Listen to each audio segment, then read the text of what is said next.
नमस्ते बच्चों। कक्षा 10 विषय विज्ञान और पाठ है दूसरा मानव तंत्र। मानव तंत्र क्या है? हमारा जो शरीर है वो इसमें कितने तंत्र हैं, उन सभी में से आपके 4-5 जो तंत्र हैं, श्वसन तंत्र, उत्सर्जन तंत्र, पाचन तंत्र, इन सभी के बारे में अपने इस पाठ में स्टडी करेंगे। तो अपने सबसे परिसंचरण तंत्र, रक्त तंत्र, तो सबसे पहले अपने जानते हैं, उससे भी पहले जो अपनी जो बॉडी है उसकी संरचना क्या है, इसके बारे में कुछ महत्वपूर्ण बातें। तो अपना जो शरीर है वो किस से मिलकर बना है? कोशिकाओं से मिलकर बना है। अपना शरीर कोशिकाओं से मिलकर बना है। जिस प्रकार अपने घर का निर्माण करते हैं, तो घर का निर्माण छोटी छोटी ईंटें मिलकर एक दीवार का, फिर इसी प्रकार फिर अपने घर का निर्माण हो जाता है। उसी प्रकार हमारे शरीर का जो निर्माण है वो कोशिकाओं से होता है।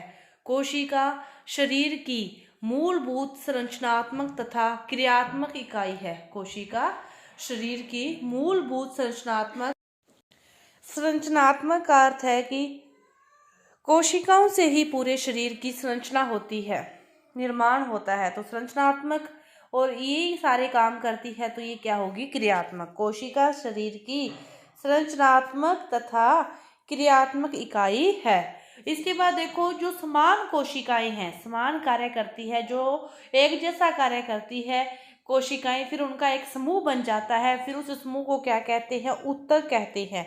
जो समान कार्य करती है कोशिकाएं, उनका एक समूह बन जाता है, उस समूह को क्या कहते हैं? ऊतक कहते हैं। जैसे पेशी, अस्थि आदि। जैसे पेशी, अस्थि आदि, ये क्या है? समान कार्य करने वाली कोशिकाएं मिलकर ऊतकों का निर्माण करती है। या फिर अपने यूं समझे कि समान कार्य करने वाली कोशिकाएं अपना एक समूह बना लेती है, उस समूह को फिर बाद में नाम दे दिया ऊतक। उसके बाद देखो, 2 या 2 से अधिक ऊतक मिलकर किसका निर्माण करते हैं? अंग का निर्माण करते हैं। 2 या 2 से अधिक ऊतक मिलकर अंग का निर्माण करते हैं, जैसे अमाशय, यकृत आदि। और फिर जो अंग मिलते हैं वो फिर एक विशेष क्रिया को पूर्ण करते हैं। इससे फिर किसका निर्माण होता है? तंत्र का निर्माण होता है। और ऐसे तंत्र जैसे पाचन तंत्र, श्वसन तंत्र आदि। तो आपको ये लाइन समझ में आनी चाहिए, ये वाली लाइन पूरी।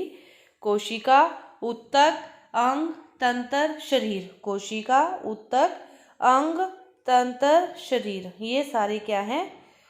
लाइन है जो आपको याद होनी चाहिए कि सबसे छोटी जो इकाई है हमारे शरीर की वो क्या है? कोशिका।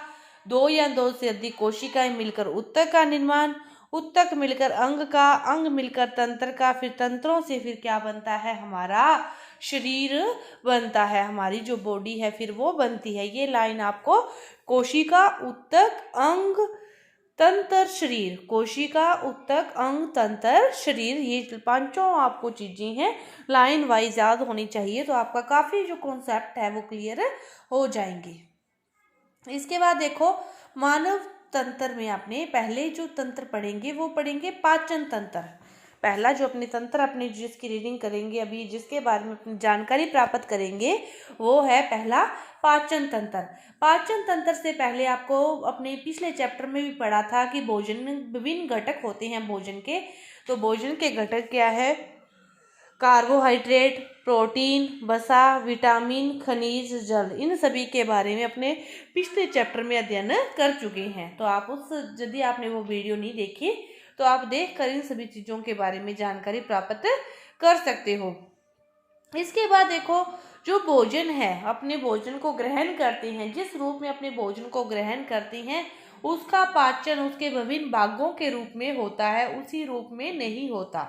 मतलब पहले अपने एक वाइट मुंह के अंदर लेते हैं, फिर उसको उसके अंदर चबाकर छोटे छोटे टुकड़ों के अंदर काट कर अंदर आगे ग्रहण करते हैं। तो उसके बाद भी उसके बहुत सारे भाग हो जाते हैं, छोटे छोटे भाग हो जाते हैं, फिर ही उसका अवशोषण होता है, फिर ही उसका पाचन होता है।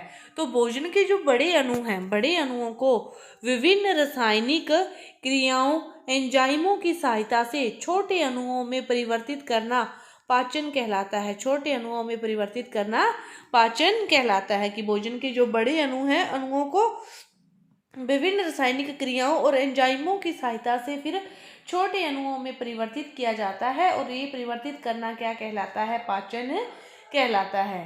अंगों व ग्रंथियों का समूह जो भोजन के पाचन व अवशोषण का कार्य संपादित करता है, उसे फिर क्या कहते हैं? मानव पाचन तंत्र कहते हैं। कि भोजन के बड़े अणुओं को छोटे अणुओं में अवशोषित किया जाता है, छोटे अणुओं में परिवर्तित किया जाता है रासायनिक क्रियाओं के द्वारा या फिर एंजाइमों के द्वारा। फिर ये अंग जो भोजन के पाचन व अवशोषण का जो कार्य करते हैं, इस कार्य को जो पूर्ण करते हैं, उसको क्या कहते हैं? मानव पाचन तंत्र कहते हैं। जो इस कार्य को पूर्ण करते हैं उसे क्या कहते हैं? मानव पाचन तंत्र कहते हैं। और पाचन तंत्र के जो अंग है प्रमुख, वो क्या है? मुख है, ग्रसनी है, ग्रास नली है, अमाशय है, छोटी आंत, बड़ी आंत, मलद्वार। ये आपको सीक्वेंस वाइज याद होने चाहिए। मुख, ग्रसनी, ग्रास नली, अमाशय, छोटी आंत, बड़ी आंत, मलद्वार। मुख, ग्रसनी, ग्रास नली, अमाशय, छोटी आंत, बड़ी आंत, मलद्वार। आपको ये लाइन वाइज याद होने चाहिए। इसी के रूप में आगे अपने इन सभी के बारे में जानकारी प्राप्त करेंगे। इसमें जो अपने भोजन के पाचन में या पाचन तंत्र में जो ग्रंथियां यूज होती है, वो ग्रंथियां हैं लार ग्रंथि, यकृत, अग्नाशय। लार ग्रंथि, यकृत और अग्नाशय। इसके बाद देखो, ये है अपना मुख। यहाँ से अपने भोजन को अंदर लेते हैं। फिर यहाँ पे क्या है? ये ग्रसनी। मुख के बाद ये वाला भाग क्या है? ग्रसनी। ग्रसनी के बाद इसे ग्रसिका या ग्रास नली जिसे कहते हैं। फिर इसके बाद यहाँ पर अमाशय आता है। यहाँ पर क्या आता है? अमाशय। अमाशय के बाद फिर छोटी आंत और बड़ी आंत। यहाँ पे आगे छोटी आंत और बड़ी आंत दोनों, और लास्ट में यहाँ पे मलद्वार आ जाता है, मलाशय आ जाता है। ये जो हमारी ये पूरी है आहार नाल, यहाँ तक तो ये सीधी होती है। इसके बाद ये यहाँ पर क्या होती है? इस सिलवटों के अकॉर्डिंग यहाँ पे इकट्ठी हो जाती है। पहले ऊपर सीधी होती है, फिर सिलवटों के रूप में होती है। ये आपका है। इसके बाद जो अपने सभी अंग हैं, ये मिलकर क्या है? आहार नाल का निर्माण करते हैं। और आहार नाल है वो क्या होती है? 8 से 10 मीटर लंबी होती है। जो आहार नाल है हमारी, ये वाली, जो भोजन मुख से लेकर हमारे मल द्वार तक, मलाशय तक पहुंचता है, ये क्या कहलाती है? पूरी की पूरी आहार नाल कहलाती है। और यह आहार नाल 8 से 10 मीटर लंबी होती है। इसे पोषण नाल भी कहते हैं। इसे क्या कहते हैं? पोषण नाल भी कहते हैं। आहार को सरलीकृत करके पचाना, पचित आहार का अवशोषण करना, ये सारे जो कार्य हैं ये किसके हैं? आहार नाल के ही हैं। आहार को मुख से मल द्वार तक पहुंचाना, ये महत्वपूर्ण कार्य हैं। तीनों में ही आपको पूरा जो अपना पाचन है, प्रक्रिया है, उसको इन 3 ही लाइनों में लिख दिया गया है कि आहार नाल को सरलीकृत करके पचाना, कि जो अपने आहार को ग्रहण किया है जिसको, उसको क्या करना? छोटे छोटे टुकड़ों में बांटना, किसी भी एंजाइम के द्वारा, किसी भी रासायनिक पदार्थों के द्वारा छोटे छोटे टुकड़ों में बांटना। बांटने के बाद फिर उसको पचाना। फिर पचित आहार का अवशोषण करना। फिर जो पचित आहार को, जिसको पाचन हो गया जिसका, उसको क्या करना? फिर अवशोषण करना, उसको ग्रहण करना। और आहार को मुख के अंदर लेने से मल द्वार तक पहुंचाने का ये सारे कार्य कौन करती है? आहार नाल ही करती है। इसके बाद अपने स्टेप टू स्टेप सभी के बारे में जानेंगे। तो सबसे जो पहला पार्ट है वो क्या है? हमारा मुख। यह क्या होता है? आहार नाल का सबसे पहला भाग है। यह आहार नाल का अग्र भाग कहलाता है मुख। यह कटोरे नुमा संरचना होती है, कटोरे नुमा अंग होता है। इसके ऊपर क्या होते हैं? कठोर तथा नीचे कोमल तालु पाए जाते हैं। हमारे मुख के अंदर नीचे कोमल और ऊपर कठोर जो तालु पाए जाते हैं। और एक मुख गुहा में अपने क्या होती है? एक जीभ भी होती है। अपने मुख गुहा में एक जीभ भी होती है। और इसका जो भाग है वो जीवा फ्रेनुलम द्वारा जुड़ा रहता है। और अपने मुख में 2 मांसल होंठ भी होते हैं। ये सारी चीजें आप सभी को पता है। मुख के बारे में तो सभी जानते हैं। इसके अलावा हमारे मुख में ऊपर नीचे के जो एक एक जबड़े में 16 दांत है वो मसूड़ों में होते हैं। उसे क्या कहते हैं? गर्त दंत भी कहते हैं। गर्त दंत का कहते हैं कि गर्त अंदर धसे हुए होते हैं, जो हमारे दांत है वो मुख के अंदर मसूड़ों के अंदर क्या होते हैं, धसे हुए होते हैं, इसीलिए क्या कहते हैं, गर्त दंत कहते हैं। और इसे क्या कहते हैं, द्विबार दंती। द्विबार दंती, द्विबार दंती का अर्थ क्या हुआ कि जो हमारे दांत हैं वो दो बार आते हैं। पहली बार आते हैं जिसे दूध के दांत कहते हैं, फिर दांत दोबारा आते हैं, इसीलिए इनको क्या कहते हैं, द्विबार दंती कहते हैं। ग्रद दंत और द्विबार दंती के बारे में आपको पता होना चाहिए। इसके बाद दांतों के बारे में कृतनिक, ऋदनक, अग्र च्वर्णक और च्वर्णक। जो कृतनिक हैं, आगे और बिल्कुल आगे के जो हमारे दांत होते हैं वो क्या कहलाते हैं, कृतनिक कहलाते हैं। ये ऊपर और नीचे दोनों जिवड़ों में ये कितने कितने पाए जाते हैं, 4 पाए जाते हैं। इसके बाद ऋदनक, जो चूहे की तरह तीखे जो दांत होते हैं, साइडों में थोड़े से साइड में दिखाई देते हैं, नुकीले होते हैं ऊपर से भी और नीचे से भी। ये आपके 2 पाए जाते हैं। इस 2 का मतलब और 4 का मतलब आप समझो कि एक जबड़े में अपने आप के 2 दांत, दूसरे में 2, टोटल आपके मुख की बात करें तो ऋदनक दांत कितने हैं, 4 हैं। टोटल कितने हैं, 4। उसी तरह जो कृतनिक दांत है वो टोटल कितने हैं, 8 हैं।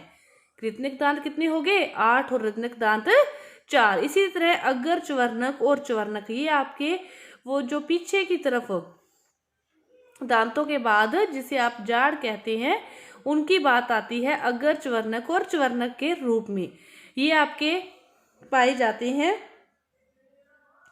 4, अग्र च्वर्णक 4 और च्वर्णक 2। तो टोटल एक जबड़े में आपके 16 और दूसरे जबड़े में भी आपके 16। टोटल जो दांत हैं वो कितने औसतन माने जाते हैं, सामान्यतः टोटल दांत कितने माने जाते हैं, 32 माने जाते हैं। जो ऋदनक दांत है ये चूहों में बहुत ज्यादा नुकीले पाए जाते हैं। इनकी प्रैक्टिस के लिए, इनकी वृद्धि को रोकने के लिए ही चूहे किसी न किसी चीज को कुतरते रहते हैं ताकि ये दांत उनके घिसते रहें। ये था आपका मुख का पार्ट। इसके बाद आती है ग्रसनी। ग्रसनी मुख गुहा तथा ग्रास नली के बीच एक छोटी पतली नलिका होती है। जो ग्रसनी है मुख गुहा से और ग्रास नली इनके बीच में होती है, एक बहुत ही छोटी और पतली नलिका होती है जिसे ग्रसनी कहते हैं। उसे क्या कहते हैं, ग्रसनी कहते हैं। फिर ग्रसनी से जो भोजन है वो आहार नलिका में और वायु श्वास नलिका में जाता है। ग्रसनी 2 कार्य एक साथ करती है। जो ग्रसनी है वो अपने इससे लेकर मुख गुहा से लेकर और ग्रास नलिका तक होती है, और ये क्या करती है, भोजन और वायु दोनों को अलग अलग करती है। इन एक ही नली के अंदर से भोजन भी गुजरता है और हम जो श्वास लेते हैं, सांस ग्रहण करते हैं, वह वायु भी इसी के साथ उसी नली में से गुजरती है। तो यह ग्रसनी ही 2 प्रकार के कार्य करती है। भोजन को तो यह आहार नाल में भेजती है और वायु को यह श्वास नलिका में भेजती है। ये दोनों कार्य कौन करती है, ग्रसनी करती है। ग्रसनी का जो अंतिम भाग है वो फिर आगे ग्रास नली में खुलता है, और ग्रसनी की संरचना भी आगे 3 भागों में बांटा गया है। इसको भी नासा ग्रसनी, मुख ग्रसनी और कंठ ग्रसनी। नासा ग्रसनी जो जिस भाग इसका अपने नाक से जुड़ा हुआ होता है, मुख ग्रसनी जो भाग इसका अपने मुख से जुड़ा होता है, और कंठ ग्रसनी इसका जो भाग अपने कंठ से जुड़ा हुआ होता है वह क्या कहलाती है, कंठ ग्रसनी कहलाती है। ये आपके ग्रसनी के बारे में मेन बात ये है कि ये ग्रसनी 2 कार्य एक साथ करती है। ये भोजन को आहार नलिका में और श्वास को, वायु को ये श्वास नलिका में भेजती है। दोनों इसी में से जाते हैं। इसके बाद आपका अगला जो है वो है ग्रास नली। ग्रास नली यह एक लंबी पतली पेशियों की नलिका होती है। ग्रास नली लंबी होती है, पतली होती है और पेशियों की ये नलिका होती है। इसके अनुप्रस्थ बल्ले पाए जाते हैं। अनुप्रस्थ बल्ले के बाद आप समझो, आप अपने गले पर हाथ रखोगे तो दोनों तरफ करके ऐसे उंगलियों को मुट्ठी के समान करके आपको थोड़े से हार्ड इस प्रकार के आपको टच करने पर आपको महसूस होंगे कि यहाँ पर कुछ इस प्रकार पाए जाते हैं। तो इसके अनुप्रस्थ बल्ले पाए जाते हैं, और फिर ये डायफ्राम को भेद कर उदर गुहा में प्रवेश करता है। डायफ्राम का अर्थ आपके फेफड़ों के अंदर से ये जाता है और फिर उदर गुहा में पेट में जाता है, और ये फिर आगे कहाँ खुलती है, यह अमाशय में खुलती है। ग्रास नली आगे अमाशय में खुलती है, और इसमें फिर भोजन कर्मा कुंजन गति द्वारा अमाशय में पहुंचता है। कर्मा कुंजन इसी के द्वारा ये गति होती है, दाब पड़ती है, ऊपर नीचे भोजन जाता रहता है और फिर ग्रास नली इसको अमाशय में ले जाकर भोजन को छोड़ देती है। तो अब तक अपने इसके बारे में जो जाना उसको आप एक बार देखोगे दोबारा कि आपने क्या देखा कि कोशिका शरीर की मूलभूत संरचनात्मक क्रियात्मक इकाई है। समान कार्य करने वाली कोशिकाएं मिलकर ऊतकों का निर्माण करती है, ऊतक मिलकर अंगों का निर्माण करते हैं, अंग मिलकर तंत्रों का और फिर तंत्र मिलकर शरीर का निर्माण करते हैं। उसके बाद अपने जाना पाचन तंत्र के बीच में, पाचन तंत्र से पहले अपने भोजन के घटक के बारे में और फिर पाचन क्या होता है, मानव पाचन तंत्र के भाग क्या है, मुख, ग्रसनी, ग्रास नली, अमाशय, छोटी आंत, बड़ी आंत और मल द्वार। और इसमें जो महत्वपूर्ण जो ग्रंथियां हैं जो इस भोजन पाचन में काम आती वो क्या है, लार ग्रंथि, यकृत और अग्नाशय। इसके बाद अपने मुख के बारे में जाना, मुख से पहले अपने आहार नाल के बारे में जाना, मुख के बाद मुख में अपने दांतों के बारे में जाना, 16 दांत पाए जाते हैं, दांतों के प्रकार जाने, कृतनिक, ऋदनक, च्वर्णक और अग्र च्वर्णक। और अपने दांतों को द्विवार दंती कहते हैं क्योंकि यह 2 बार आते हैं। तो इसके बाद अपने ग्रसनी और ग्रास नली के बारे में जाना। ग्रास नली से जो भोजन है वो आगे किस में जाता है, अमाशय में जाता है। तो अमाशय और इसके आगे का जो भाग है वो अपने अगली वीडियो में करेंगे। धन्यवाद।